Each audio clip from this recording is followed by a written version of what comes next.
Le matin du mariage de Cecilia Ashcombe commença sous un soleil radieux, de sorte que chaque habitant de Nether Pritchard se sentait personnellement responsable de la météo.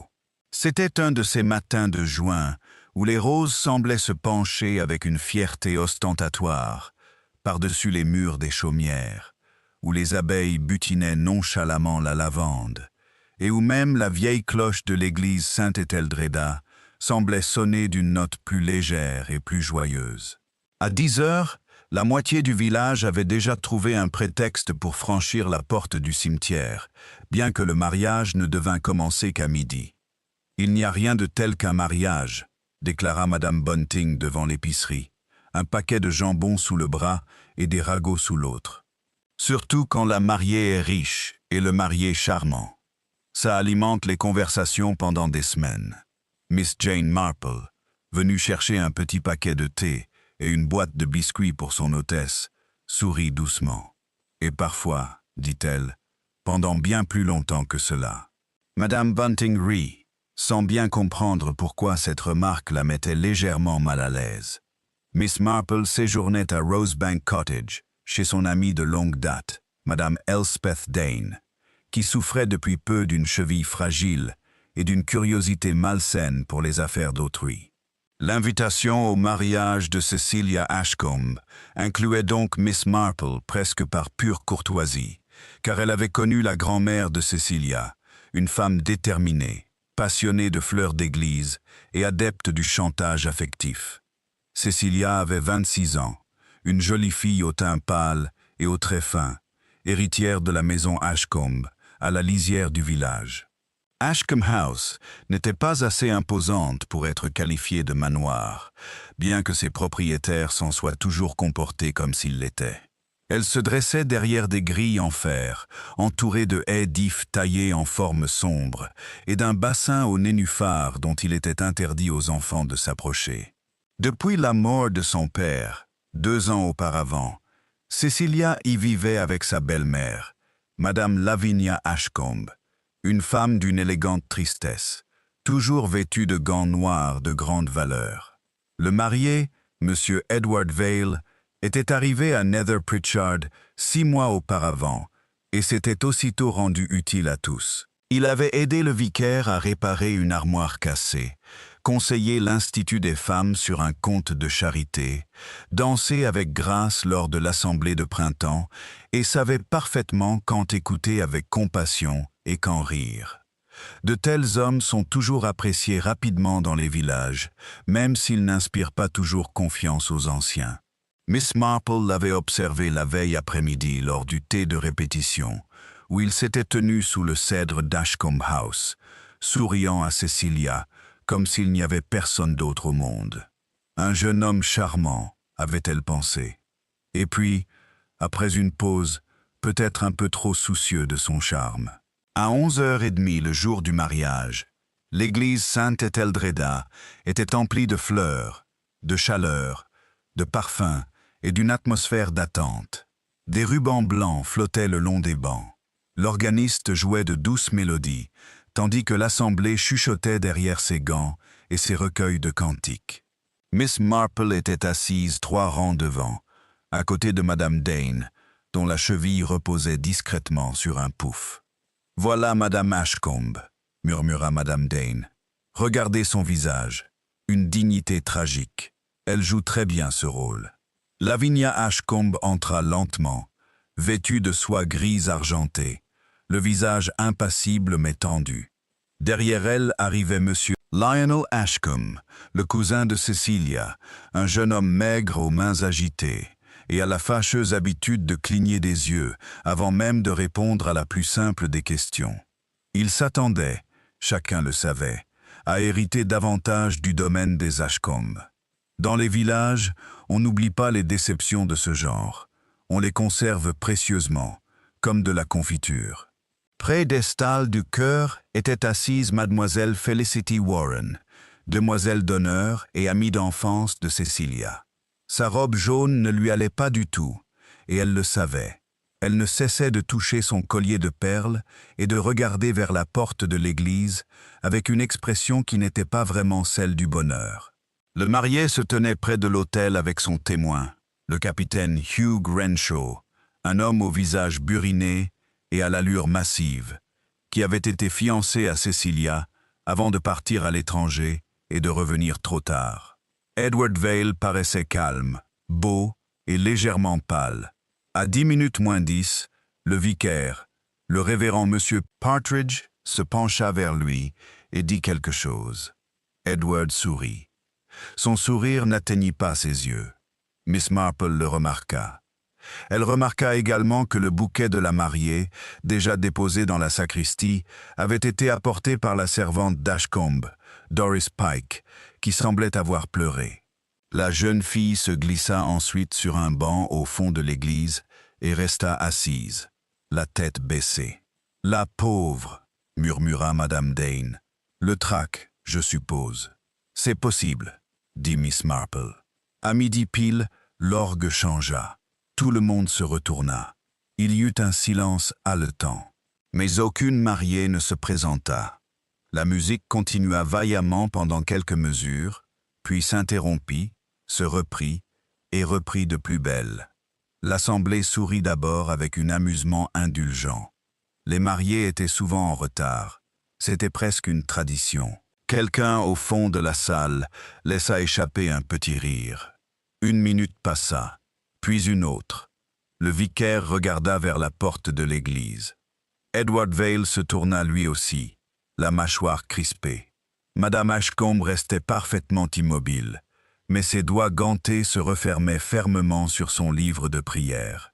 À 12h07, un murmure se propagea du porche jusqu'au banc du fond, puis vers l'avant comme le vent dans les champs de blé. Elle est arrivée, mais Cecilia n'était pas arrivée. Au lieu de cela, Felicity Warren se leva brusquement, laissant tomber son recueil de cantiques au sol. Son visage était devenu blanc sous le voile de poudre qu'elle avait soigneusement appliqué. « J'irai, » dit-elle trop fort. Le capitaine Renshaw s'avança. « Je viens avec vous. »« Non. » Le mot sortit sèchement de la bouche d'Edward Vail. Plusieurs têtes se retournèrent. Edward esquissa un sourire, mais il n'était plus convaincant. « Je veux dire, il n'y a pas besoin d'alarmer tout le monde. » Mais tout le monde était déjà alarmé. Felicity descendit l'allée à la hâte, suivie du capitaine Renshaw, malgré les protestations du marié. Madame Ashcombe se leva alors lentement, comme si le poids de tous les regards dans l'église pesait sur ses épaules. Lionel Ashcombe se leva également, puis se rassit, puis se releva une fois de plus. Miss Marple resta assise, ses petites mains gantées posées sur ses genoux. L'orgue s'est arrêté.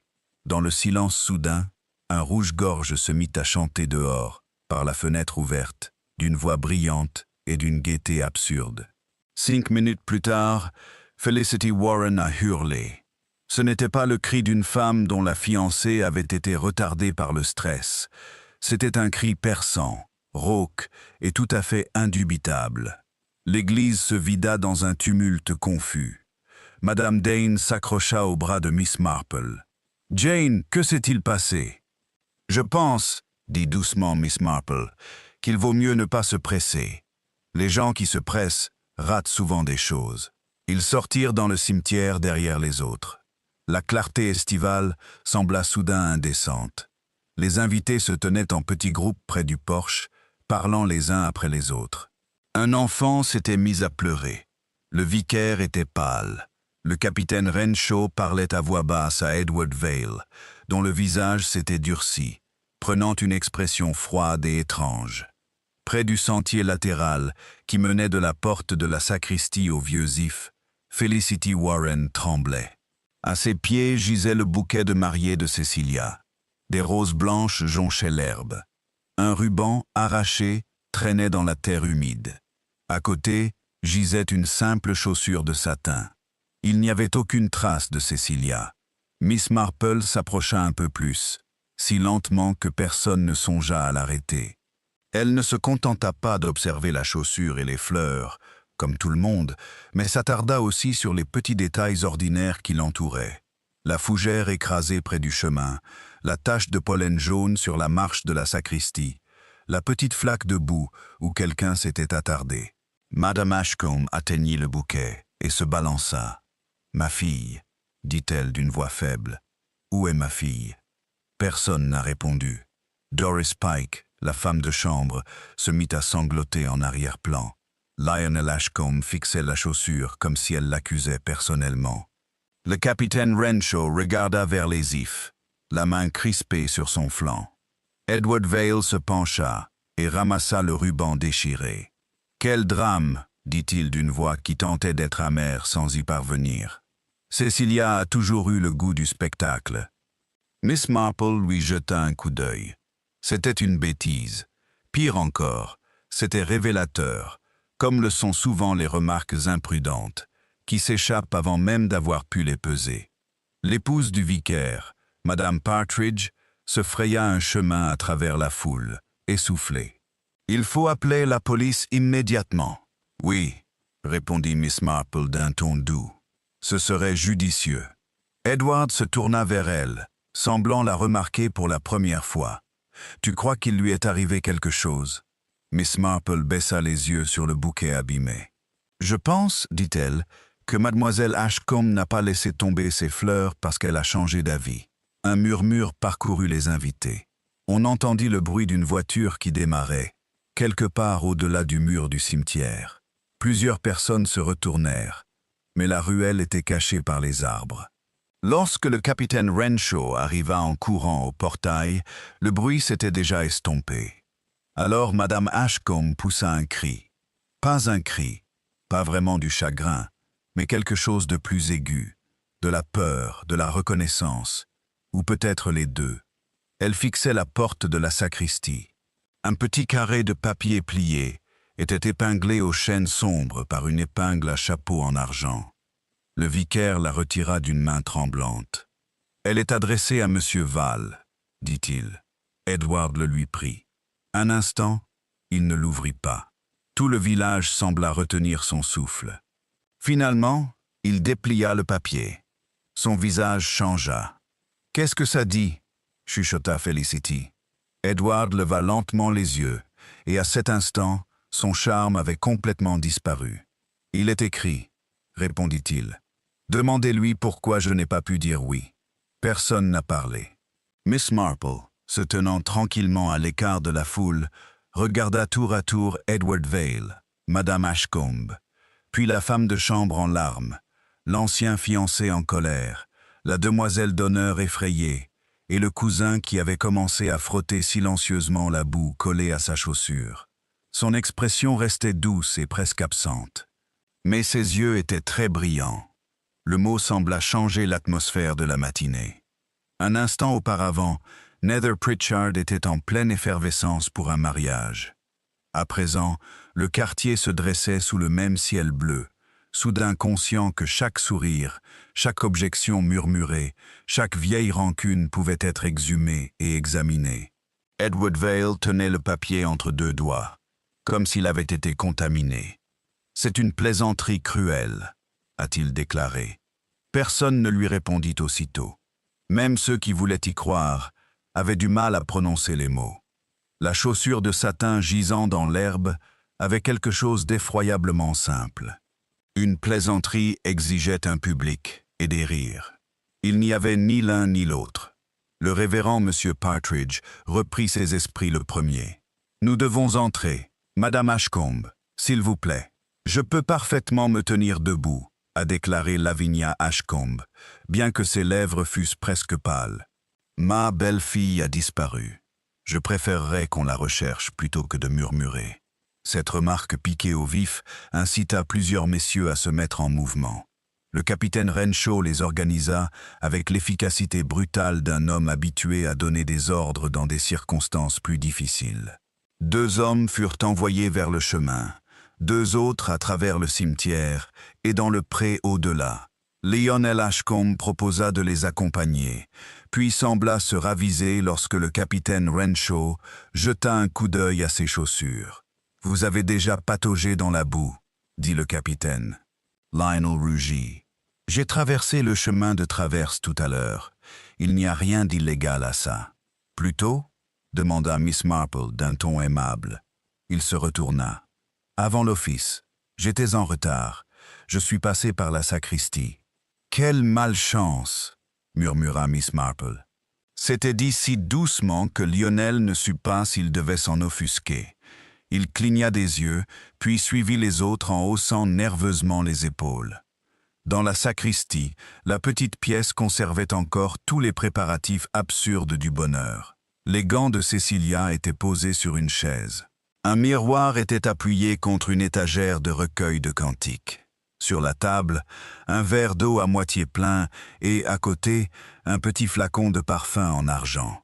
L'air embaumait le lys, la cire de bougie et une odeur plus piquante que Miss Marple ne parvenait pas à identifier. Felicity Warren se tenait près de la fenêtre, tordant son collier de perles jusqu'à ce que sa peau en dessous rougisse. « Elle était là, » dit Felicity. « Elle était là il y a moins de 20 minutes. Je l'ai aidée à attacher son voile. » « Était-elle calme » demanda le vicaire. Felicity hésita. Oui, non. Elle resta silencieuse. Les mariées sont souvent silencieuses, a concédé Madame Partridge, impuissante. Pas Cecilia, dit Felicity. Cecilia parlait quand elle avait peur. Elle parlait trop. Edward, qui les avait suivis, se retourna brusquement. De quoi avait-elle peur? Felicity le regarda. Un lien se tissa entre eux. Une vieille connaissance, peut-être de l'aversion, peut-être de la peur. Je ne sais pas. Ce n'est pas une réponse. C'est le seul que j'ai. Miss Marple s'était installée sur la chaise où se trouvaient les gants. Elle ne les toucha pas. Elle se contenta de constater que le gant droit avait été retourné, comme s'il avait été ôté à la hâte, tandis que le gauche restait lisse et intact. « Mademoiselle Ashcombe a-t-elle mis les 2 gants » demanda-t-elle. Felicity fronça les sourcils. « Je le crois. Oui. Je m'en souviens car elle se plaignait que les boutons étaient trop serrés. Et le bouquet? Doris l'a apporté. Cecilia l'a tenu un instant, puis l'a reposé. Elle a dit que les roses sentaient trop fort. À l'évocation de son nom, Doris Pike sanglota plus fort depuis l'embrasure de la porte, où elle rôdait comme un fantôme coupable. Madame Ashcombe se tourna vers elle. « Doris, si vous savez quoi que ce soit, vous devez parler. »« Je ne sais rien, madame.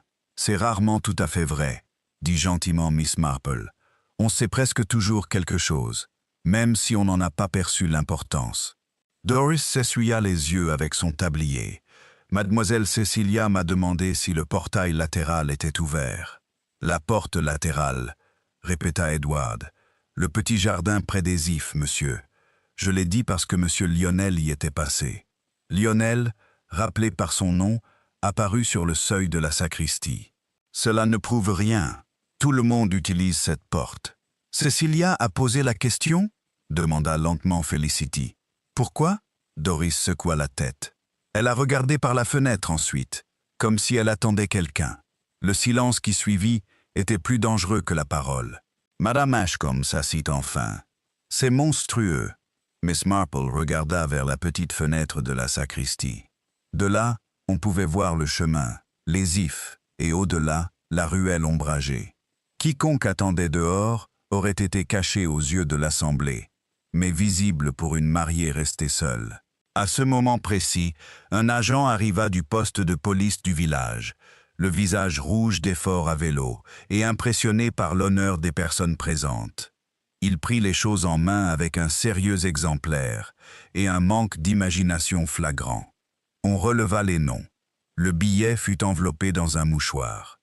La chaussure resta là où elle était tombée, après que Miss Marple eut suggéré avec douceur qu'il serait imprudent de la déplacer. À 13 heures, l'inspecteur Gadd de Market Basing fut appelé, et le repas de noces à Ashcombe House était devenu une réunion dont personne ne savait comment partir. Les invités se tenaient debout près de saumons, de gelées et de gâteaux glacés intacts, parlant à voix basse. Dans le salon, la chaise de la mariée restait vide, sous une guirlande de rubans blancs, et Miss Marple remarqua que quelqu'un avait retiré le marque-place avant même qu'un domestique ne l'avoue ou ne se souvienne l'avoir vu disparaître. L'inspecteur Gadd arriva à Ashcombe House avec l'attitude d'un homme qui détestait les demeures de campagne, car leurs tapis étouffaient les pas et leurs propriétaires exigeaient une déférence aussi naturelle que le thé. C'était un homme carré et prudent, aux cils pâles, son carnet déjà ouvert avant même d'entrer dans la pièce. Les repas de mariage intacts lui crispaient les lèvres. « Tant que mademoiselle Ashcombe ne sera pas retrouvée, a-t-il déclaré, je demanderai à chacun de rester disponible. » Cela provoqua les protestations de madame Bunting, qui ne comptait rien manquer, et de 2 tantes âgées qui souhaitaient partir pour préserver leurs nerfs. Madame Ashcombe ne dit rien. Assise sous le portrait du grand-père de Cecilia, elle serrait les mains si fort que ses bagues en diamant lui entaillaient les gants. Edward Vail se tenait près de la cheminée, se maîtrisant. « Inspecteur, je dois insister pour que vous traitiez cela comme un enlèvement. »« Je vais considérer cela comme une disparition, » répondit Gadd, « jusqu'à ce que les faits suggèrent d'un terme plus approprié. Et le mot, c'est un fait, monsieur Vail, pas encore une explication. » Miss Marple, assise près de la fenêtre avec madame Dane, baissa les yeux sur son tricot. Elle avait découvert depuis longtemps que tricoter faisait oublier aux gens qu'elle pouvait entendre. L'inspectrice commença par interroger Felicity Warren. Dans le petit salon du matin, la porte entr'ouverte, sa voix portait de façon inégale. Elle avait aidé Cecilia à enfiler sa robe à 12:20. Cecilia était pâle, mais ne pleurait pas. Elle avait demandé à Felicity si Edward avait semblé nerveux. Felicity avait répondu que tous les hommes étaient des lâches devant l'autel. Cecilia avait alors ri, d'un rire amer, et avait dit « Tous les lâches ne s'enfuient pas ». Quand Felicity est sortie, Edward s'est approché d'elle. « Pourquoi ne m'as-tu pas dit qu'elle avait dit ça ? » ?»« Parce que je ne savais pas ce qu'elle voulait dire. Tu en savais toujours plus que tu ne l'admettais. »« Et toi ?» rétorqua Felicity, soudain féroce. « Tu as toujours admis moins que ce que tu savais. » Le capitaine Renshaw s'est interposé. « Ce n'est pas le moment. »« C'est le moment idéal, » dit Edward. « Les gens en parlent déjà à voix basse. Ils font plus que chuchoter, » pensa Miss Marple. Ils répartissaient les responsabilités, chacun selon son tempérament. C'était ce que faisaient les villages lorsqu'ils avaient peur. Ils classaient les catastrophes dans des catégories familières. Lionel Ashcombe fut interrogé ensuite. Il protesta avec véhémence, et trop tôt. Oui, il était entré par la porte latérale. Oui, il s'était arrêté près de la sacristie, mais seulement pour nettoyer la boue de sa chaussure contre la marche. Non, il n'avait pas vu Cecilia. Non, il n'avait touché ni le bouquet, ni le mot, ni le marque-place. À cette dernière dénégation, l'inspecteur Gadd leva les yeux. « Je n'ai pas demandé de marque-place, monsieur Ashcombe. » Le visage de Lionel se marbrait. Quelqu'un l'a mentionné. « OMS ? Je ne me souviens pas. » Miss Marple laissa glisser une aiguille contre l'autre. Un homme qui ne se souvenait pas de qui lui avait fourni une information utile s'en souvenait généralement très bien. Doris Pike arriva en pleurs. Elle avait apporté le bouquet du garde-manger frais, où les fleurs étaient conservées. Mademoiselle Cecilia s'était plainte de l'odeur, puis avait demandé où était passée la porte latérale. Doris était redescendue. Dans l'escalier, elle avait croisé M. Vail. Edward se retourna brusquement. « C'est faux !» Doris se recroquevilla. « Je vous prie de m'excuser, monsieur, mais je l'ai fait. »« À quelle heure ?» demanda Gadd. « Juste après que l'horloge de l'église ait sonné 12:15. J'étais déjà à l'église à ce moment-là, » a déclaré Edward. Le capitaine Renshaw acquiesça. « Oui, je l'ai vu à l'hôtel avant 10h20. Alors peut-être que c'était plus tard, » murmura Doris. « Ou plus tôt. » J'étais contrarié. « Pourquoi étiez-vous contrarié ?» demanda Miss Marple. Doris semblait terrifiée par sa réponse. « Parce que mademoiselle Cecilia me l'a donné. » Elle sortit de la poche de son tablier une petite broche enveloppée dans du papier de soie. C'était un objet modeste, une hirondelle en or dont l'un des yeux, en grenat, était ébréché. Madame Ashcombe se leva si brusquement que sa chaise grinça. « Où avez-vous trouvé ça ?»« Mademoiselle me l'a donné, madame. Elle a dit que j'avais toujours été gentille. Cette broche appartenait à sa mère. Oui, madame. Le visage de Lavinia Ashcombe avait changé. Ce n'était plus du chagrin, de la colère. Cecilia n'aurait jamais donné la broche de sa mère le matin de son mariage. Oui, elle l'a dit, sanglota Doris. Elle a dit qu'elle n'aurait pas besoin de souvenirs là où elle allait. Les mots tombèrent doucement, mais ils brisèrent quelque chose dans la pièce. Edward devint livide. Felicity porta la main à sa bouche. Lionel fixa la broche avec convoitise, puis détourna le regard. L'inspecteur Gad prit la broche et la réenroula. « Où elle allait ?» répéta-t-il. Dehors, les secouristes revinrent bredouille. Aucune mariée dans le pré, aucune trace de pas suffisamment nette au-delà du chemin. Aucun inconnu aperçu, hormis un livreur qui avait déposé de la charcuterie glacée à l'entrée de la cuisine.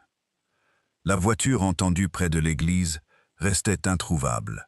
Personne ne savait si elle s'était dirigée vers Market Basing ou vers l'ancienne route du Moulin. À 2h30, un jardinier accourut du bassin au nénuphar. Il avait trouvé un morceau de voile déchiré, accroché aux griffes de fer de la passerelle. Le bassin était sombre, vert et immobile. Madame Ashcombe émit un son semblable à celui d'un souffle quittant un corps. Le capitaine Renshaw arracha un râteau au jardinier. Edward resta figé. Miss Marple ne regardait ni l'un ni l'autre. Son regard était fixé sur Lavinia Ashcombe, dont les yeux ne se portaient pas sur l'étang, mais sur les fenêtres de la bibliothèque, au-dessus, où un rideau bougeait, malgré l'absence de vent. La découverte du voile déchiré transforma les recherches, d'abord angoissantes, en cauchemars. Les hommes qui appelaient Cecilia par son nom murmuraient désormais et évitaient de regarder le bassin au nénuphar. L'eau était verdâtre d'algues, et le lambeau blanc qui pendait de la passerelle semblait indécemment nuptial sur le fer noir. L'inspecteur Gad a ordonné à tout le monde de s'éloigner du bord. Personne ne touche à rien d'autre. Le capitaine Renshaw se tenait là, le râteau à la main. « Si elle est là-dedans. »« Si c'est le cas, » dit Gad, « nous le découvrirons comme il se doit. » Edward Vail fit un pas vers l'étang, puis s'arrêta. Son visage exprimait la douleur d'un homme qui la simulait, attendant de voir comment elle devait se manifester. Miss Marple trouva cela peu charitable de sa part et ne se rétracta pas. Madame Ashcombe avait rapidement retrouvé son calme. « Inspecteur, Cecilia n'aurait pas pu se noyer ici. Elle détestait cet étang. Beaucoup de gens meurent dans des endroits qu'ils n'aiment pas, » a déclaré Gad. Les yeux de Lavinia s'illuminèrent. Je voulais dire qu'elle ne s'en serait pas approchée de son plein gré.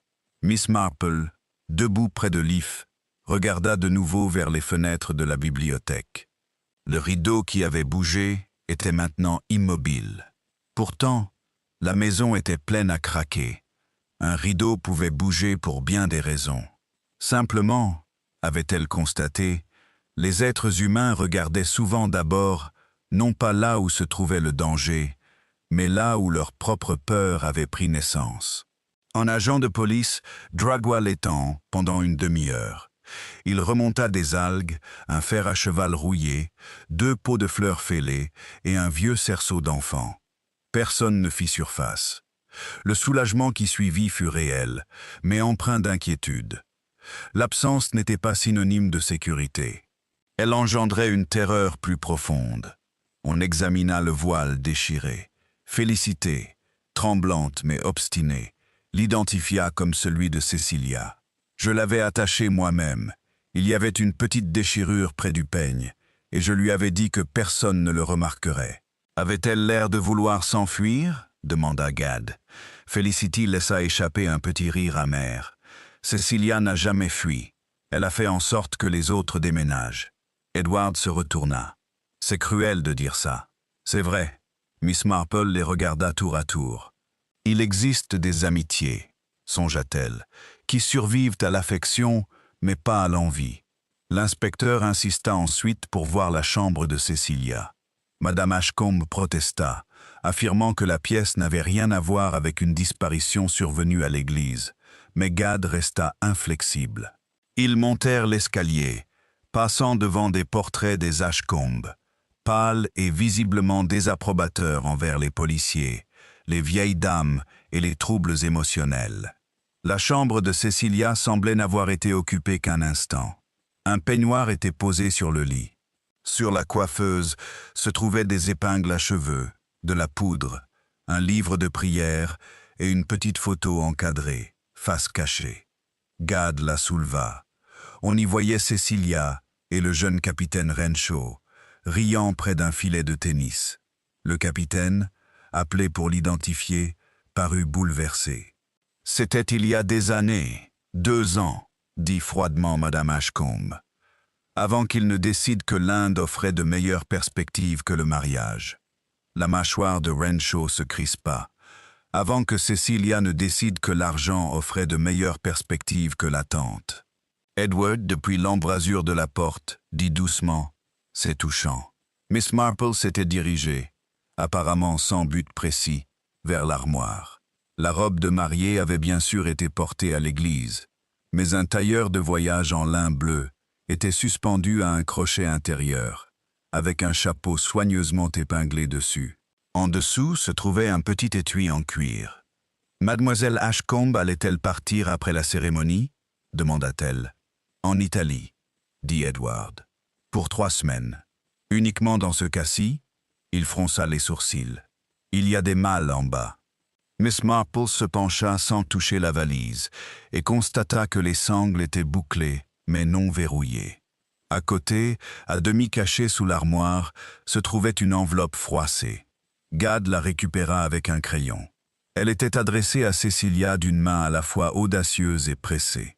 Il n'y avait pas de lettre à l'intérieur. Sur le rabat, au crayon, quelqu'un avait écrit « Tu dois le savoir avant midi ».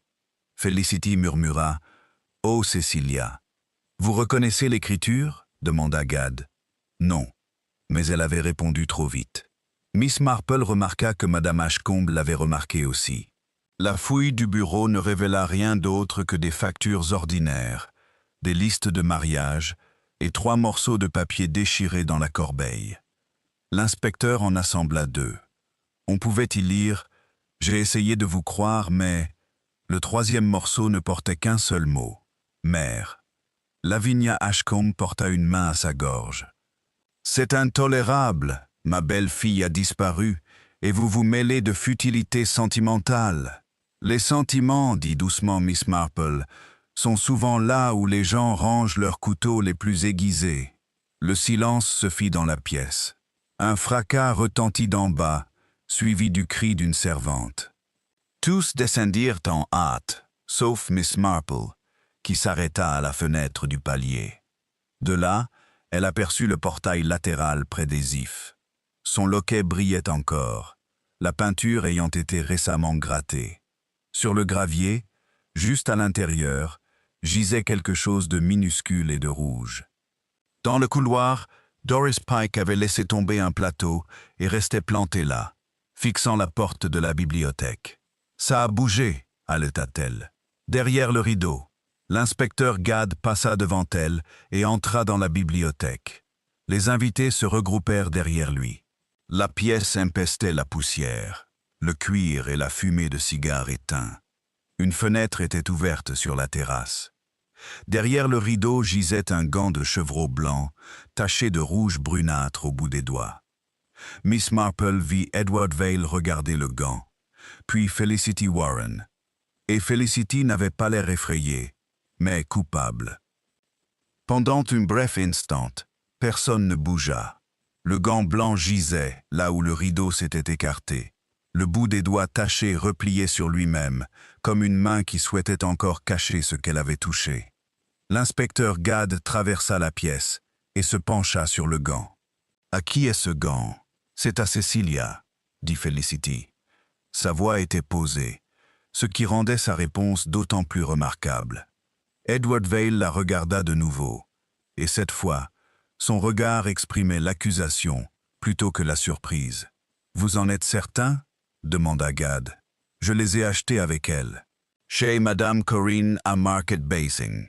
Il manque un bouton de nacre au gant droit.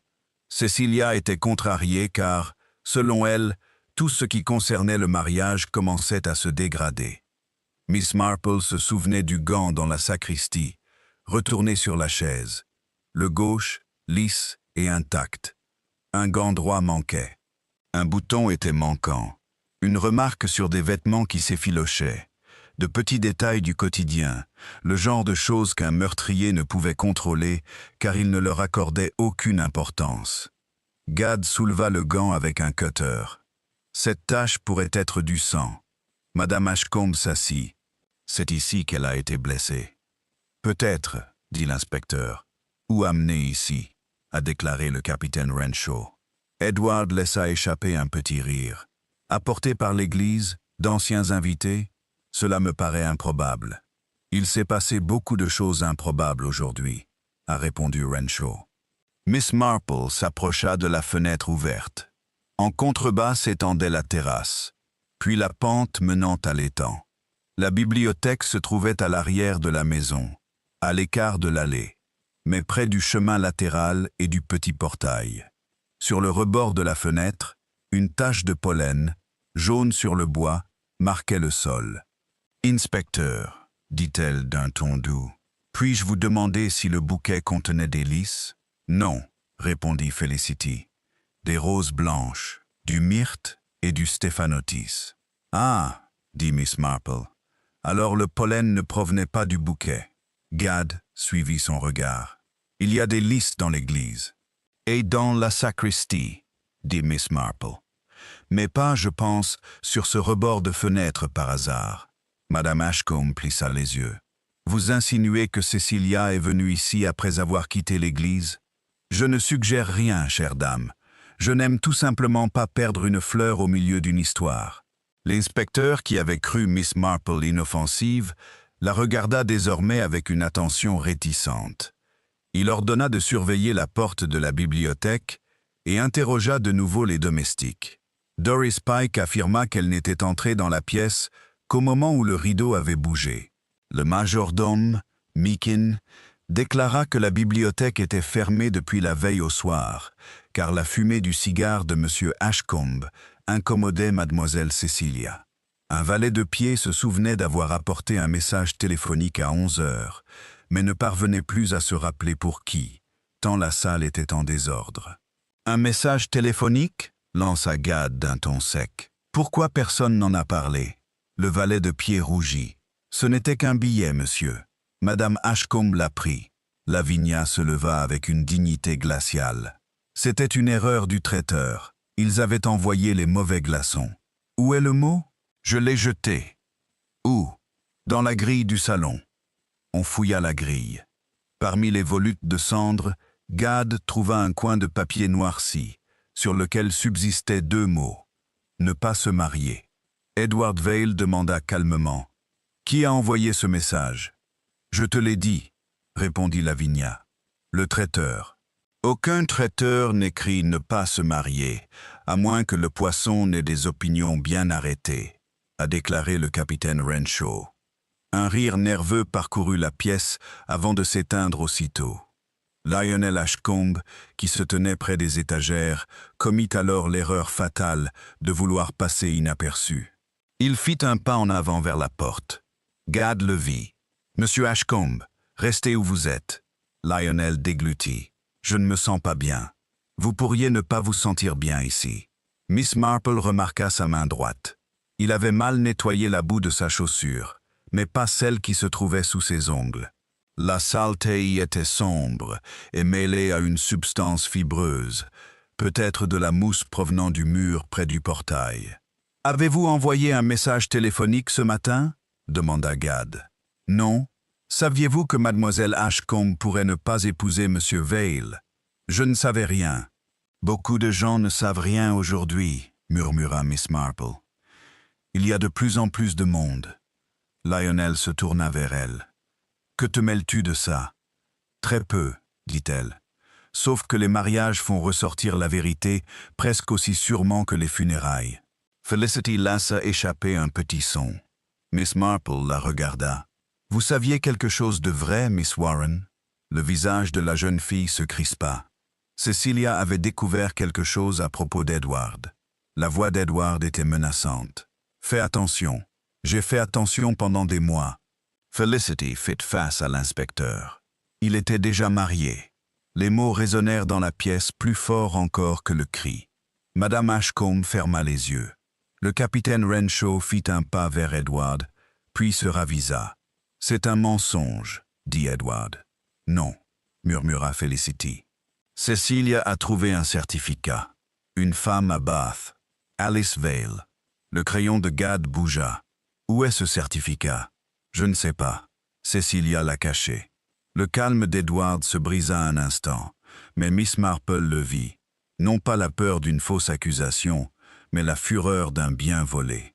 Avant que quiconque puisse dire un mot, un agent de police apparut à la porte. « Inspecteur, nous avons des nouvelles de la vieille route du moulin. » Tous les visages se tournèrent. « Ils ont retrouvé le peigne à voile de mademoiselle Ashcombe, monsieur, et des traces d'une voiture qui s'est arrêtée. »« Du sang ?» demanda Gad. « Non, monsieur, mais une femme a été aperçue marchant près du moulin après-midi. »« Mademoiselle Ashcombe ?» Le gendarme hésita. « Elle portait une robe de mariée, monsieur, mais le témoin dit que son visage était couvert. » Le témoin du vieux chemin du moulin s'est avéré être monsieur Abner Finch, apiculteur et méfiant par principe envers la plupart des humains. Il se tenait près de ses ruches peu après-midi, raconta-t-il, lorsqu'une voiture s'arrêta au-delà du virage. Il n'avait pas vu le conducteur. Une femme vêtue de blanc descendit le chemin, marchant d'un pas rapide, le visage voilé. « Paraissait-elle en détresse ?» demanda l'inspecteur Gad. Monsieur Finch considérait cela comme si la détresse était une mesure agricole. Elle était pressée. Était-ce mademoiselle Ashcombe? Je ne saurais le jurer. Même taille peut-être. Mais je n'ai jamais aimé fixer les mariés. Ça porte malheur. Le capitaine Renshaw marmonna quelque chose entre ses dents. Edward Vale ne dit rien. Depuis l'accusation de Felicity, il était devenu étrangement immobile, comme un joueur de cartes qui sait que le prochain coup pourrait lui être fatal. Le groupe réuni au moulin avait des allures de pèlerinage improvisé. Gad, Dew et Jean, Edward, Renshaw, Felicity, Lionel et Madame Ashcombe avaient tous insisté pour y aller. Miss Marple était venue aussi, expliquant que la cheville de Madame Dane nécessitait l'emprunt de la calèche des Ashcombe et qu'elle-même appréciait l'air frais. Le vieux moulin se dressait là où le chemin descendait vers le ruisseau. Sa roue était depuis longtemps pourrie et ses fenêtres obscurcies par le lierre. L'endroit exhalait une odeur de pierre humide, d'ortie et de grains oubliés. Sur le bas-côté, des traces de pneus bien visibles témoignaient du stationnement d'une voiture. À côté gisait le peigne à voile, presque plié en deux mèches de cheveux blonds prises entre ses dents. Felicity se détourna. « C'est à elle. On peut emprunter des cheveux à une brosse, » dit Miss Marple, presque pour elle-même. Edward l'entendit. « Tu insinues que Cecilia a mis cela en scène ?»« Je suggère, » dit Miss Marple, « que les personnes qui organisent des apparitions sont rarement aussi originales qu'elles le croient. » Gad lui lança un regard noir, mais ne la réprimanda pas. Il apprenait, à contre-cœur, que les remarques de la vieille dame avaient généralement un but précis. Les agents fouillèrent d'abord le moulin. Dans la pièce du bas, parmi les sacs et les poutres brisées, ils ne trouvèrent rien d'autre qu'une empreinte de pas humide et un mégot de cigarette. Mais dans le grenier, Renshaw appela. Ils montèrent l'escalier étroit et le trouvèrent en train de fixer une chaise. Un morceau de satin ivoire était suspendu à son dos. À ses pieds gisait une fleur d'oranger écrasée, provenant de la couronne de Cecilia. « Elle était là, » dit Edward. « Ou du moins, quelque chose lui appartenait, » répondit Miss Marple. Madame Ashcombe vacilla sans s'évanouir. Miss Marple avait remarqué que les dames qui se disaient faibles s'effondraient souvent avec grâce, tandis que celles qui craignaient véritablement le déshonneur restaient droites à tout prix. Gad examina la pièce. Une épaisse couche de poussière recouvrait le rebord de la fenêtre, sauf à l'endroit où une main s'était posée. L'empreinte était petite, les doigts écartés. À proximité se trouvait une seconde empreinte, plus grande et gantée. 2 personnes, dit-il. À moins qu'une personne ne soit très théâtrale, murmura Lionel. L'inspecteur se retourna. Vous semblez aller mieux maintenant, monsieur Ashcombe. Lionel a dit en couleur. On s'habitue au choc. Est-ce possible? Demanda Miss Marple. Quelle chance! Un agent de police entra et fit une autre découverte. Sous les marches du moulin, dissimulé dans les orties, un paquet enveloppé dans du papier kraft. À l'intérieur se trouvait une robe blanche, non pas la robe de mariée de Cecilia, mais un vieux déguisement, jauni aux coutures et raccommodé à la hâte. Un voile y avait été épinglé, puis arraché. Felicity s'exclama, stupéfaite. « Ça vient des troupes de théâtre du village. On l'a utilisé dans La mariée spectre il y a 3 étés. » Gad regarda le témoin. « Monsieur Finch, la femme que vous avez vue aurait-elle pu porter cela ?» L'apiculteur plissa les yeux. De loin, le blanc est blanc. Edward expira bruyamment, presque avec soulagement. « Alors Cecilia n'a jamais été vue ici. Pas par Monsieur Finch, » a déclaré Gad. Miss Marple examinait le bas du costume. Il était boueux, mais pas de la même boue sombre qu'on trouve dans les cimetières. Cette boue était pâle et granuleuse, comme celle qu'on ramassait au bord du ruisseau du moulin. Celui ou celle qui l'avait portée avait marché jusque-là et ne l'avait pas simplement laissé là comme une fausse piste. « Qui a conservé les costumes de théâtre ?» demanda-t-elle. « La salle paroissiale, » dit Felicity. « Madame Partridge a la clé. Et qui les a empruntés en dernier ?» Personne ne répondit. Miss Marple savait que les biens du village se déplaçaient parfois par permission, par faveur ou par procuration. Un costume pouvait être emprunté pour une charade, un jeu d'enfant ou un meurtre. Ils regagnèrent Ashcombe House dans un silence seulement troublé par le roulement des roues des calèches et le bourdonnement lointain des abeilles. Devant le portail, un garçon de la poste attendait avec un télégramme. Il était arrivé le matin même, mais s'était égaré dans la confusion des préparatifs du mariage. Gad l'ouvrit après que Madame Ashcombe eut refusé d'y toucher. On pouvait y lire « Ne laissez pas Cecilia l'épouser. Stoppez Alice Vale. Arrêtez de venir aujourd'hui. » Edward ferma les yeux. Felicity murmura « Alors c'est vrai. » Avant qu'il puisse répondre, Meakin le majordome apparut à la porte d'entrée, le visage gris. « Inspecteur, dit-il, il y a une dame dans la cuisine qui demande à voir Monsieur Vale. » La main de Gad se referma sur le télégramme. Son nom, Meakin avala. Elle dit être Madame Alice Vale. Pour la première fois depuis la découverte du mot sur la porte de la sacristie, Miss Marple vit la peur pure traverser le visage d'Edward, sans la moindre trace de charme ni de colère. Elle passa aussi vite qu'elle était apparue, mais pas avant que Madame Ashcombe ne l'ait également remarqué. Sa main gantée de noir se crispa sur la rampe d'escalier, et toute la maison sembla retenir un souffle. Alice Vale n'était pas le spectre que certains avaient imaginé. C'était une petite femme brune d'une 30aine d'années, élégamment vêtue d'un manteau bleu marine soigneusement brossé, mais brillante aux poignets. La poussière de voyage recouvrait ses chaussures. Son visage, malgré la fatigue, exprimait la fermeté tranquille de celle qui, après avoir passé trop d'années à être mise en doute, avait appris à apporter des preuves. Elle se tenait dans la cuisine, car aucun domestique n'avait osé la déplacer. La cuisinière rôdait près du fourneau, offensée par l'arrivée mystérieuse de cette personne par la porte des domestiques. Doris Pike fixait la nouvelle venue de ses yeux ronds et effrayés. Edward arriva derrière l'inspecteur Gad et s'arrêta net, comme frappé par un choc. « Alice, dit-il. » Le nom suffisait comme réponse. Madame Ashcombe, qui avait suivi jusqu'au seuil, laissa échapper un léger son de mépris. Felicity ferma les yeux. Le capitaine Renshaw regarda Edward avec le dégoût simple d'un soldat. Lionel Ashcombe, en revanche, semblait presque soulagé. Le scandale d'autrui était toujours un prétexte utile. Alice Vale sortit un papier plié de son sac à main. « J'ai écrit 2 fois à mademoiselle Ashcombe. N'ayant pas eu de réponse, j'ai envoyé un télégramme. Je suis venu dès que j'ai pu. Vous n'en aviez pas le droit, dit Edward. J'en avais parfaitement le droit. Tu es mon mari. L'inspecteur Gadd prit le document. C'était un certificat de mariage, usé au pli. Edward Vail et Alice Mary Trent s'étaient mariés à Bath 4 ans auparavant. Tu m'as dit qu'elle était morte, murmura Felicity. Edward se retourna contre elle. Je n'ai rien dit de tel à Cecilia. Non, dit Alice.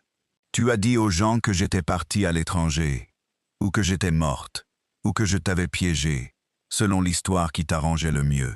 Miss Marple, debout près de la porte du garde-manger, observa les mains d'Alice. Elle tremblait, mais seulement après qu'elle eut parlé. Le courage d'abord, l'effondrement ensuite. Tel était souvent le sort des gens bien. « Quand êtes-vous arrivé à Nether Pritchard » demanda Gadd. « Juste avant 2 heures. Le train était en retard. J'ai marché de la gare jusqu'à ce qu'une voiturette me conduise jusqu'au gîte. Étiez-vous là avant midi? Non. Quelqu'un peut-il confirmer cela? Le porteur de la gare, et aussi le charretier, Monsieur Bellamy, je crois. Edward s'en empara. Alors elle ne sait rien de la disparition de Cecilia. Alice le regarda fixement. Je sais qu'elle m'a envoyé un mot. Gadd se pencha en avant. Mademoiselle Ashcombe vous a écrit? J'ai reçu ça hier. Alice sortit une enveloppe. Elle m'a demandé si j'étais vivante. Elle a dit que si je l'étais, je devais venir dire la vérité avant qu'elle ne se perde. Elle s'est ruinée, répéta sèchement Madame Ashcombe. Alice hésita. Elle a écrit qu'elle avait découvert non seulement le mariage, mais aussi autre chose. Elle a dit que cela concernait sa mère. À ces mots, Lavinia Ashcombe resta parfaitement immobile. Seule Miss Marple, qui l'observait, remarqua le léger mouvement de son pouce droit contre la couture de son gant. « Qu'est-ce qui compte » demanda Gadd. Elle n'a rien dit. Edward rit, mais sans aucun plaisir. « Pratique.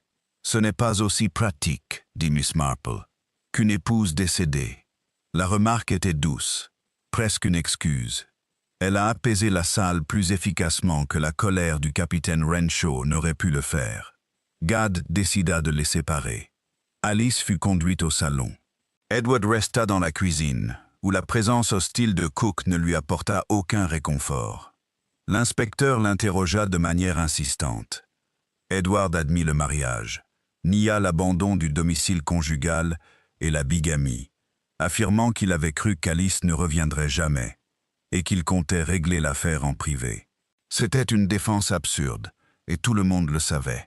« Cecilia vous a-t-elle confronté ce matin » demanda Gadd. « Non. Avez-vous reçu le message affiché sur la porte de la sacristie avant la cérémonie? Tu sais bien que non.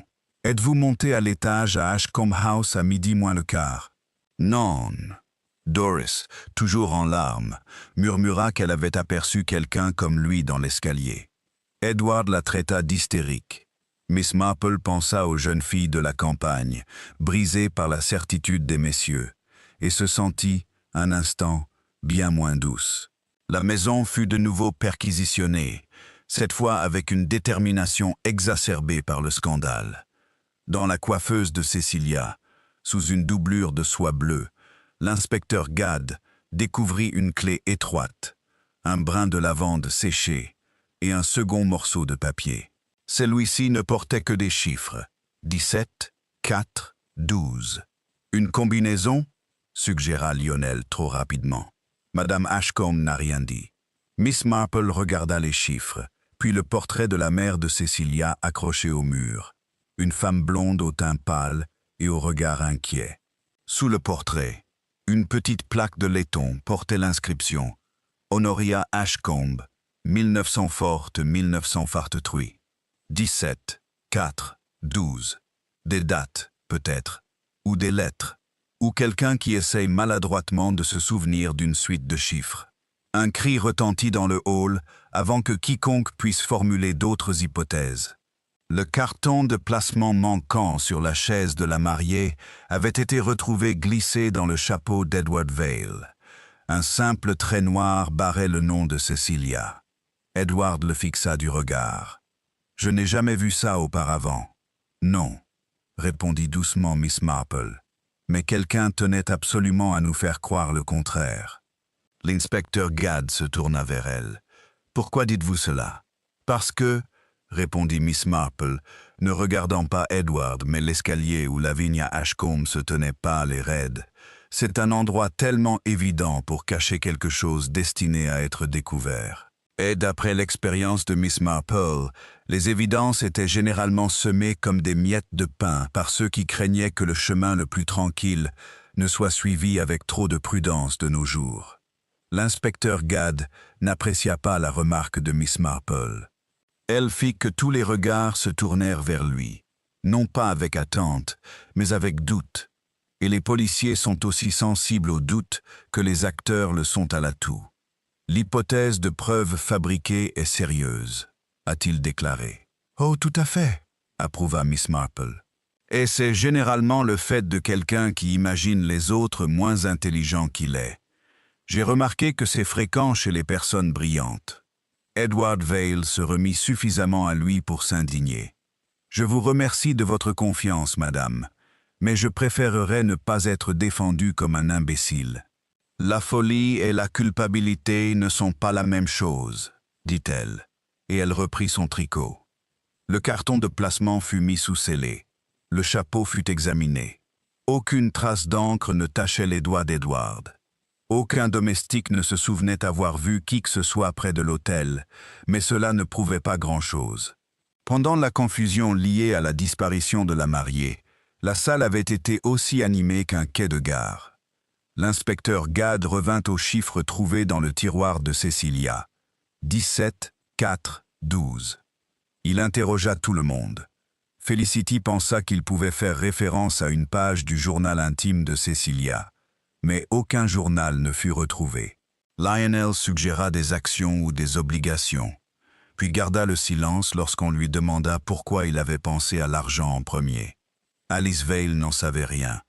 Edward affirma que Cecilia adorait les énigmes enfantines. Madame Ashcombe a déclaré « Cecilia était perturbée ce matin. Elle a peut-être griffonné n'importe quoi. » Miss Marple leva les yeux. L'anniversaire de sa mère était peut-être le 17 avril ? Non, répondit Lavinia trop vite. Honoria est née en novembre. Alors peut-être que le 17 avril avait une autre signification pour elle. Non. Cette certitude absolue était plus intéressante que l'incertitude. Le thé fut servi à 5 heures, car dans les foyers anglais, même en cas de catastrophe, on s'attend à une pause pour le thé. Personne ne but beaucoup, sauf Miss Marple, qui prit 2 tasses et fit l'éloge du gâteau aux graines de Cook. Cela redonna à Cook toute confiance en elle et lui permit, 10 minutes plus tard, de se souvenir d'un détail utile. « Je vous prie de m'excuser, madame, » dit Cook dans le passage. « Mais mademoiselle Cecilia m'a demandé hier si l'ancienne chambre d'enfant était toujours fermée à clé. »« La chambre d'enfant ?» demande Miss Marple. « Fermée depuis des années, depuis la mort de madame Honoria. Mademoiselle Cecilia le détestait. Elle disait que le cheval à bascule la regardait. Et qui détient la clé ? Surtout madame Ashcombe. Mais madame Partridge a emprunté la boîte à costumes de la paroisse le mois dernier pour l'aérer. Il y avait des mythes. » Miss Marple la remercia et partit à la recherche de l'inspecteur Gadd. Ce dernier, malgré son respect croissant, parut encore peiné lorsqu'elle suggéra de visiter la chambre d'enfant. « Nous enquêtons sur une disparition, pas sur des meubles d'enfance. »« Exactement, » dit Miss Marple. « Les meubles d'enfance ont une excellente mémoire des disparitions. La chambre d'enfant se trouvait tout en haut de l'aile ancienne, où l'air était plus froid et embaumait la poussière et la lavande. » Madame Ashcombe remit la clé à contre-cœur. À l'intérieur, un papier peint délavé représentait des lapins dansant sous la lune. Une armoire était adossée au mur.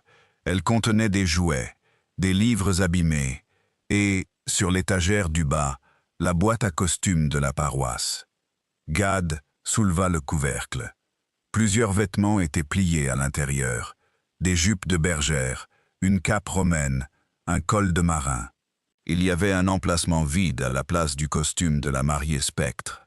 « Quand avez-vous vu cette boîte terminée pour la dernière fois ?» demanda-t-il à madame Ashcombe. « Je ne fais pas l'inventaire des troupes de théâtre villageoises. » Mais c'est vous qui avez ouvert cette porte. Pour Madame Partridge, le mois dernier, Miss Marple s'était installée à une table d'écriture sous la fenêtre. La poussière la recouvrait, à l'exception de 3 fines rayures près de la poignée en laiton. Dans le tiroir se trouvait une enveloppe fragile, récemment ouverte. Elle était vide, mais l'adresse y figurait encore. À ma Cecilia, quand elle sera assez grande pour me pardonner.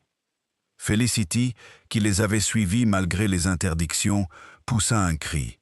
C'est la main d'Honoria. Cecilia m'a montré des cartes d'anniversaire. Madame Ashcombe traversa la pièce. Donnez-moi ça. Gad ne l'a pas fait. Vous étiez au courant de cette lettre? Non. Miss Marple l'examina. Lavinia Ashcombe avait peur, non plus du scandale, mais des souvenirs. C'était une peur plus profonde. Un agent monta les escaliers, essoufflé. « Inspecteur, nous avons trouvé une voiture cachée derrière le bosquet près de la route du moulin. Louée à Market Basing. Il y a un tapis à l'intérieur et de la boue sur le plancher. Il y a aussi une tache sur la poignée de la portière. Sang? On dirait bien, monsieur. » Edward jura à voix basse. Le capitaine Renshaw, qui était resté près de la porte, demanda « Qui l'a loué ?» Le nom donné était Warren, monsieur. Felicity chancela. « Non, je n'ai jamais... » « Ce n'était pas difficile, » dit froidement Edward. « Vous connaissiez la mariée, vous connaissiez la boîte à costumes, vous connaissiez le scandale. Et toi, » s'écria Felicity, « tu avais toutes les raisons de l'empêcher de parler. La dispute aurait pu dégénérer, mais Miss Marple regardait par la fenêtre de la chambre d'enfant. De là, on apercevait le clocher de l'église, le portail latéral et la silhouette sombre du chemin. Un enfant enfermé ici aurait vu les départs pendant des années. 17, 4, 12, murmura-t-elle. Qu'est-ce que c'est? Demanda Gad. Des lettres peut-être. Q, D, L. Non. Ou une date. Le 17 avril, à midi. Madame Ashcombe fit le plus petit mouvement. Miss Marple l'a entendu. Il s'est passé quelque chose alors. La voix de Lavinia était sèche. Vous inventez des fantômes. Non, répondit Miss Marple. Quelqu'un d'autre l'a déjà fait de manière approfondie. À ce moment précis, une sonnette de téléphone retentit avec insistance depuis le rez-de-chaussée. Le majordome répondit. 1 minute plus tard, il apparut, le visage blême, au pied de l'escalier. « Inspecteur » appela-t-il. « Un message de Sainte-Etheldreda. Ils ont retrouvé la robe de mariée de mademoiselle Ashcombe dans la crypte. » La crypte sous l'église Sainte-Etheldreda était restée fermée pendant 3 ans, et ce, uniquement parce que le jeune Tommy Bunting y avait laissé tomber une balle de cricket à travers la grille, prétendant qu'elle avait roulé jusqu'à la tombe. La clé, grosse et noircie par le temps, était conservée par le vicaire dans un tiroir sous des recueils de cantiques de rechange. Il la prit à présent, les mains tremblantes au point que Madame Partridge dut la lui prendre. Le groupe au complet ne descendit pas. L'inspecteur Gad l'avait interdit, bien que presque tous se tenaient au-dessus des étroits escaliers de pierre, comme si la proximité pouvait transformer l'horreur en certitude. Il emmena un agent, le capitaine Renshaw, Edward Vail et Miss Marple, cette dernière parce qu'elle l'avait demandé avec tant de politesse qu'un refus aurait paru mesquin. L'air en bas était froid et légèrement humide. Les noms des Ashcombe défunts étaient gravés sur des tablettes grises le long des murs. Au fond, drapée sur le couvercle de pierre d'un vieux tombeau-coffre, reposait la robe de mariée de Cecilia. Sans la mariée à l'intérieur, cela ressemblait moins à un vêtement qu'à une accusation. Le corsage était déchiré à une épaule, l'ourlet était boueux. Une tache brunâtre, pas grande, mais suffisante pour qu'Edward s'agrippe au bord d'un pilier, traversait le devant. « Du sang, dit-il. « Peut-être, répondit Gad. Le capitaine Renshaw se pencha sur la robe, puis se redressa brusquement. « Il n'y a pas de voile. »« Non, dit Miss Marple, et pas de gants. C'est étonnant de voir combien de parties d'une mariée peuvent être dispersées avant qu'on ne commence à se demander où est passée la mariée elle-même. » Edward se tourna vers elle. « Trouvez-vous cela amusant? »« Non, monsieur Vail. C'était seulement arrangé. Gad regarda le tombeau. Qui a accès à cette crypte? Le vicaire, dit Renshaw. Les Marguilliers. Et tous les Ashcombe, j'imagine. Leur caveau familial est ici. La lanterne de l'inspecteur balaya les pierres. La poussière soulevée près de la robe était partout, mais sans la confusion d'une lutte. Elle avait été balayée d'un seul trait, comme si quelqu'un s'était agenouillé délibérément et avait travaillé pendant plusieurs minutes. Miss Marple suivit le chemin propre jusqu'à une étroite porte en fer, encastrée dans le mur. « Qu'est-ce qui se cache derrière cela » demanda-t-elle. « Le vieil ossuaire » dit Renshaw. « Scellé, je crois. » La porte n'était pas scellée. Le verrou avait été récemment retiré. De la rouille s'y était accumulée en poudre. Gad ouvrit la porte avec difficulté. À l'intérieur se trouvait une pièce exiguë qui sentait la terre et le vieux bois. Sur une étagère gisait un mégot de bougie à moitié consumé. À côté, un morceau de papier déchiré était lesté par un petit livre de prière en ivoire. Gad déplia le papier. L'encre avait pâli, mais l'écriture restait lisible. « Ma chère Cecilia, si ce message te parvient, souviens-toi que la peur prend un visage aimant quand l'argent est en jeu. » Le reste avait été arraché. Miss Marple ne regarda pas Madame Ashcombe, qui se trouvait encore à l'étage et ne pouvait donc pas sentir le regard de la vieille dame. Elle regarda plutôt Edward. Il avait oublié de paraître blessé. Il fixait le journal avec l'avidité intense d'un homme qui évalue l'utilité du secret d'autrui. « Voici la lettre d'Honoria, » dit Renshaw d'une voix calme. « Vous connaissez sa main » demanda Gad. « Je connaissais sa gentillesse. » Un léger bruit provenait des marches. Felicity Warren se tenait là, pâle comme la cire. « Cecilia est venue hier, » murmura-t-elle, après le thé de répétition. « Elle a dit qu'elle devait poser une question aux morts. » Edward émit un son rauque. « Tu savais » ? Je savais qu'elle avait peur. Je ne savais pas pourquoi. Miss Marple s'approcha du livre de prière. Sa couverture ivoire portait 3 minuscules marques, comme si elle avait heurté quelque chose de dur. Entre ces pages se trouvait un brin de lavande pressé et une clé en laiton, encore brillante après avoir été manipulée récemment. « Pas la clé de chiffrement » a précisé Gad. « Non » répondit Miss Marple. « Une clé de bureau, j'imagine. Ou une boîte. » Felicity le fixa du regard. « Cecilia portait ça en pendentif sous sa robe ce matin. Puis quelqu'un l'a enlevé, » a déclaré l'inspecteur. « Ou alors, c'est Cecilia qui l'a fait, » dit Miss Marple. Au-dessus d'eux, des voix s'élevèrent, empreintes d'agitation. Le gendarme, en haut, cria « Inspecteur, Madame Ashcombe insiste pour descendre. » Lavinia apparut avant que quiconque puisse l'arrêter. La lumière de la crypte rendait sa soie grise presque blanche. Elle vit la robe et, pour une fois, ne put reprendre ses esprits assez vite. Son premier regard ne fut pas du chagrin, mais de la fureur. Miss Marple l'a vue. Gad aussi. « Madame, » dit l'inspecteur, « reconnaissez-vous cette lettre? Je ne reconnais rien de déchiré ni de sale. Et pourtant, vous savez ce que c'est. C'est une impertinence. » « Non, » dit doucement Miss Marple. « L'impertinence, c'est lorsqu'une personne vivante présume que les morts resteront obéissants. » Lavinia porta la main à sa gorge. « Tu ne sais rien des morts. Je sais qu'on leur reproche souvent de garder des secrets que les vivants leur ont volés. » Les mots s'imprimèrent sur les pierres humides. Edward regarda tour à tour Lavinia et Felicity. Lionel, qui observait nerveusement d'en haut, recula lorsque Gad l'appela. Puis le second agent de police dévala les marches de la nef en courant, si vite que ses bottes tintèrent. « Inspecteur, nous avons un message de Market Basing.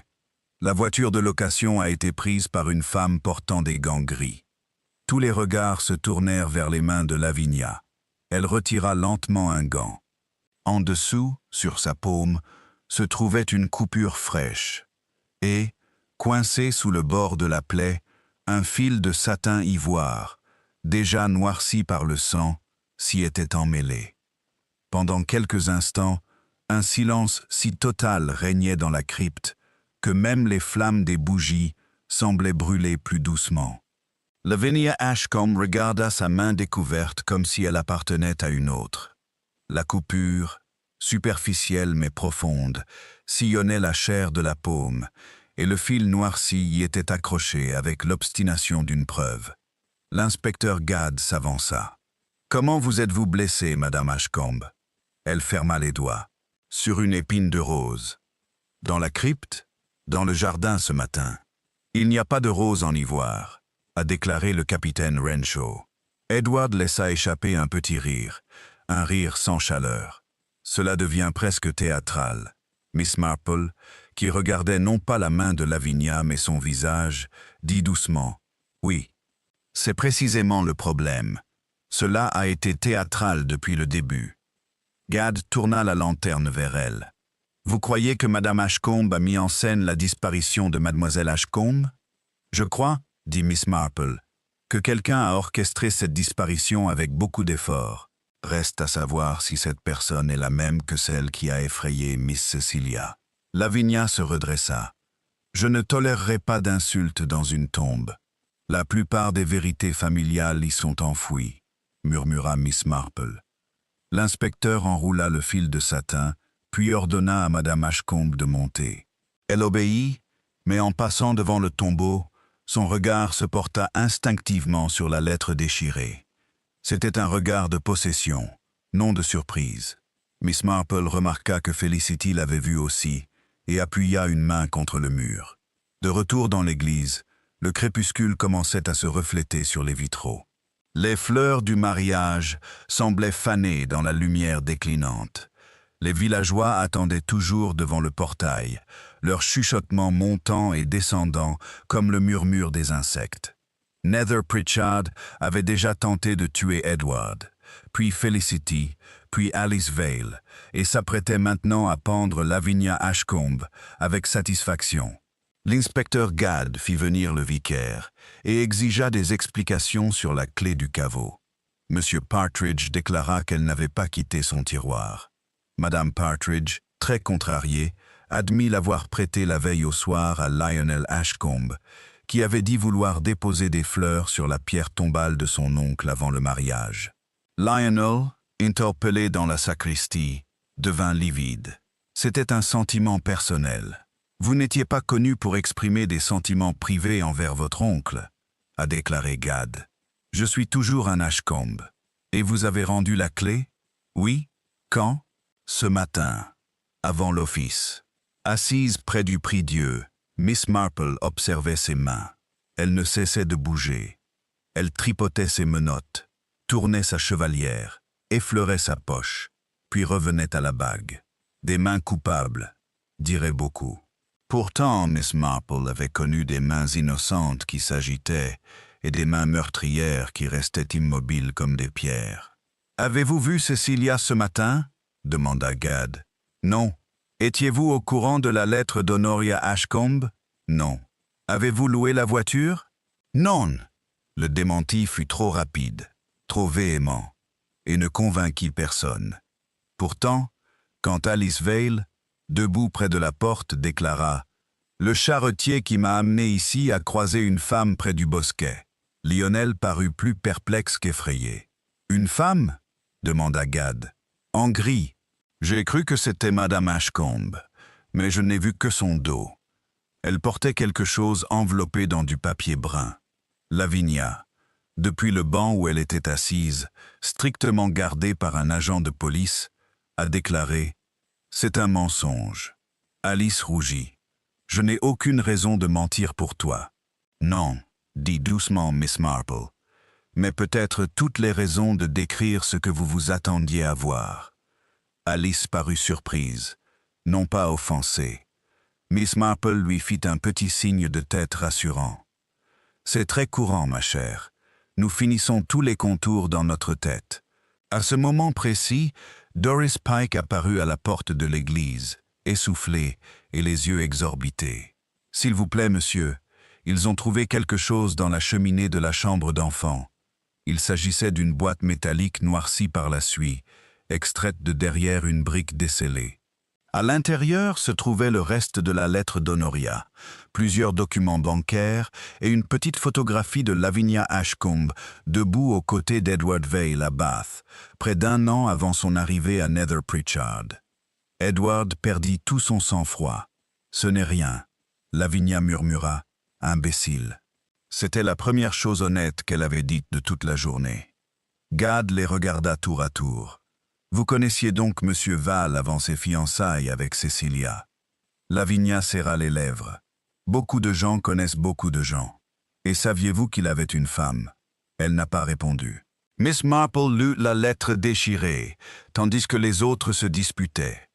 Honoria Ashcombe y avait écrit, évoquant la peur, des récits falsifiés, l'héritage d'un enfant menacé par une femme qui avait épousé son père par intérêt et qui en voulait à sa fille, laquelle se dressait entre elle et l'argent. Il n'y avait pas d'accusation de meurtre, mais la terreur était palpable. La date en haut était le 17 avril. L'heure mentionnée dans la première ligne était midi. 17, 4, 12. Cecilia n'avait pas griffonné des bêtises. Elle avait trouvé la clé de l'avertissement de sa mère. Dehors, un agent de police cria depuis le jardin. On avait aperçu une lanterne bouger dans le pavillon de jardin, au-delà des ifs. Ils se précipitèrent tous dehors, Edward en premier, puis Gad, puis Renshaw. Miss Marple suivit plus lentement, le visage très grave, car elle s'était souvenue du gant retourné dans la sacristie, et d'une jeune villageoise qui avait dit ne rien savoir, par peur d'en savoir trop. La lanterne dans le pavillon de jardin n'avait pas été laissée par un fantôme, même si plusieurs villageois préférèrent plus tard cette explication. Elle se trouvait sur la petite table en osier, près de l'échiquier, sa flamme vacillante, et à côté d'elle était assise Doris Pike, les mains serrées sur ses genoux. À ses pieds, enveloppée dans un manteau de voyage, très pâle mais vivante, se trouvait Cecilia Ashcombe. Un silence s'installa. Puis Edward Vale cria son nom et s'avança. Mais le capitaine Renshaw lui attrapa le bras. « Laissez-la respirer. » Cecilia ouvrit les yeux. « Ne le laissez pas me toucher. » La sentence produisit ce qu'aucune preuve n'avait réussi à faire. Elle priva Edward de son dernier rempart. Son charme, sa dignité bafouée, son anxiété savamment orchestrée, s'évanouirent, ne laissant place qu'au calcul et à la rage. L'inspecteur Gad s'est agenouillé près de Cecilia. « Mademoiselle Ashcombe, pouvez-vous nous dire ce qui s'est passé ?»« Dans un instant, » dit doucement Miss Marple. « Je pense qu'elle a été droguée. » Les lèvres de Cecilia bougèrent. Le flacon de parfum. Miss Marple acquiesça. « Oui, quelque chose de pointu dans la sacristie. Pas d'hélice. » Doris se mit à sangloter. « Je ne savais pas, mademoiselle. Je vous jure que je ne savais pas. Madame Ashcombe m'a dit d'apporter le bouquet et le flacon de parfum. Elle a dit que mademoiselle Cecilia était très nerveuse et qu'elle avait un malaise. » Lavinia Ashcombe restait immobile sous les ifs.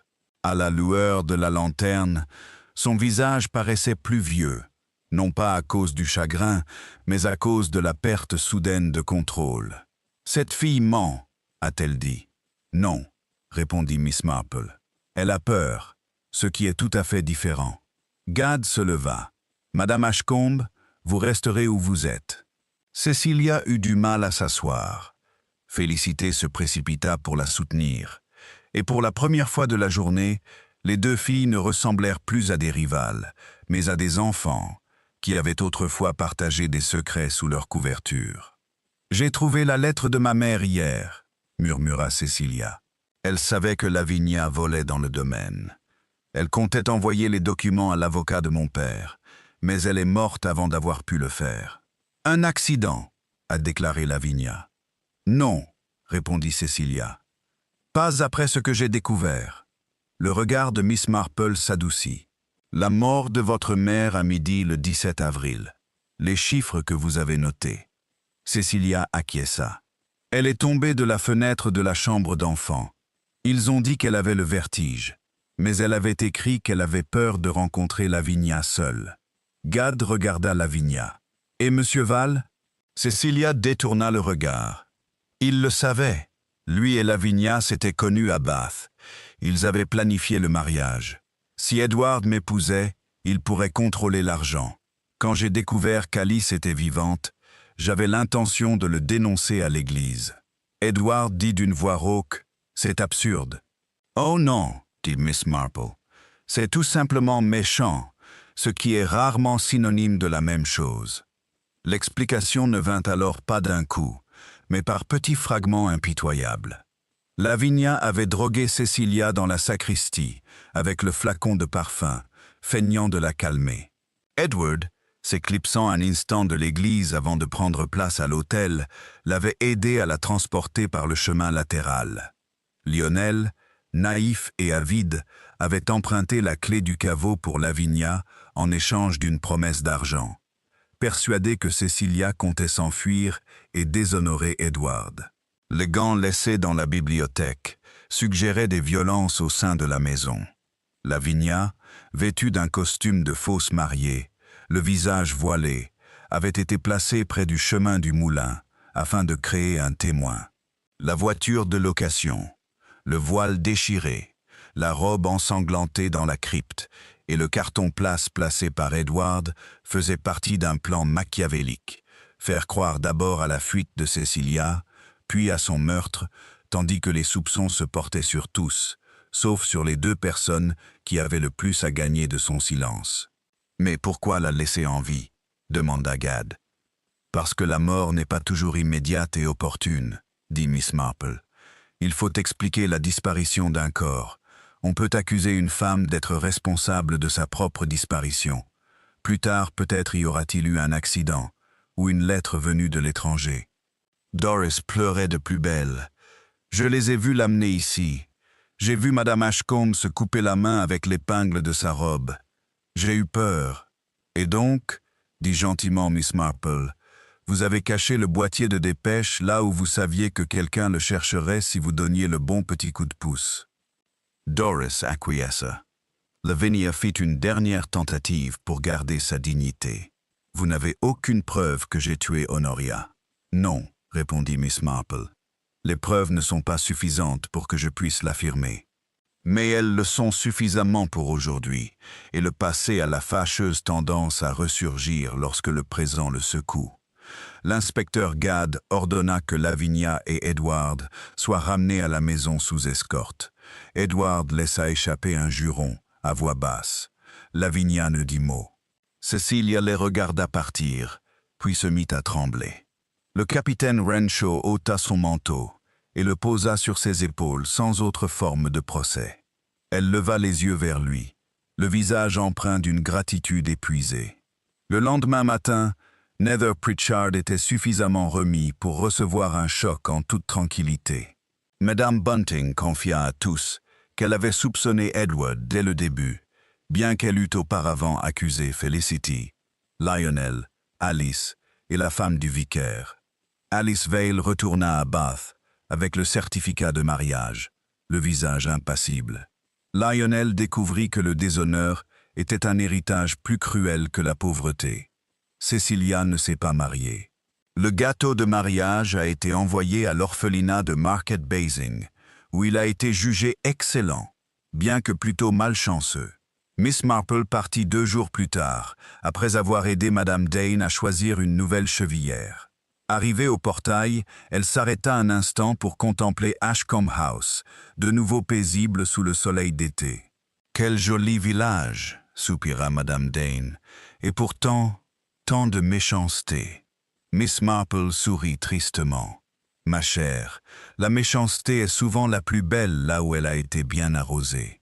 Les roses et le ressentiment prospèrent dans un même terreau. » Puis elle ajusta ses gants, prit son sac à tricot et continua son chemin, laissant Nether Pritchard à ses cloches, à ses commérages et à la conscience troublante que les crimes les plus dangereux ne sont pas toujours commis dans l'obscurité, mais parfois sous des fleurs, des rubans et un ciel de mariage parfait.